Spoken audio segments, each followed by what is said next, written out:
Can you say something about the significance of participating in the Aradhanas each day, either singing or playing the bowls, drumming, or either just simply being there and meditating?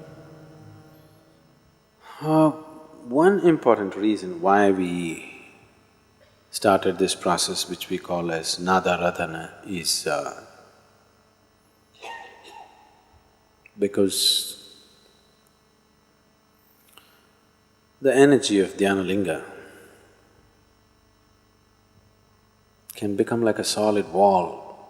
It can become so intense that for those who penetrate through it, it'll be wonderful. Others will sit in the temple but will sit outside the energy. It can become like that because it is so intense, it's almost physical. I don't know, now that many of you are having a dip in the Tirthakund and then going into the temple, I'm sure some of you must have felt when you enter the temple, it's almost like a physical thing, it hits you. If you're sensitive to it, it's almost physical. Because the field of energy that gathers around the linga is so intense, it can be like a strong wall. If you penetrate that, you'll be wonderful, otherwise it would be not available for a lot of people simply because of its intensity. If it was of a weaker intensity, then a lot more people could enter. So twice a day, we are sort of cracking this wall by using certain sounds, sometimes melodious sounds, sometimes bad sounds, discordant sometimes very melodious. We are Isha, we are like this. We have people who have no music background of any sorts doing music. That's the miracle of Isha. It's very positive on one level, could be very frustrating on another level.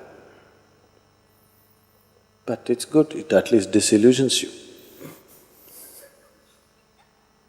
And it works. So the sounds that I'm making,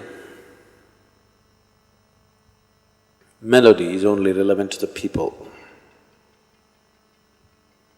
The melody of the music that they produce is only socially relevant for the people who are sitting there.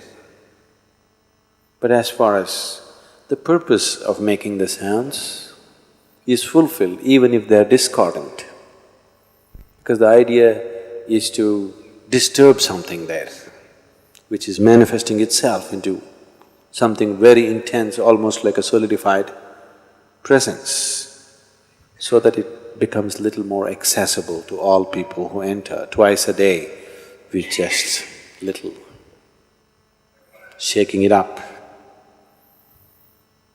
You could just do it with a few shouts and you can take kitchen utensils, make noises and do that too, if you do it intensely enough.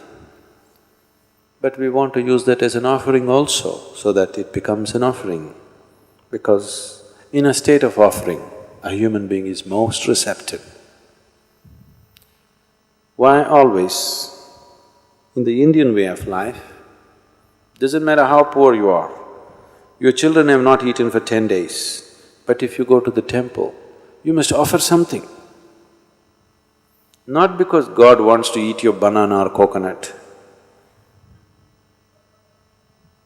If you don't have bananas or coconuts or whatever, you must at least offer a leaf. The idea is that you go with an intention of offering. You go as an offering. When you go as an offering, you're most receptive to what is available there. So the times of Aradhana, because they are a time of an offering, definitely it's the most receptive time for people. For those of you who are unable to experience Dhyanalinga for what it is, if you're struggling with it, the best time for you to be there is definitely in Aradhana time. One thing is because we are loosening the structure, surrounding structure in a certain way. Another is, it's a time of offering, and that is the most receptive state to be in.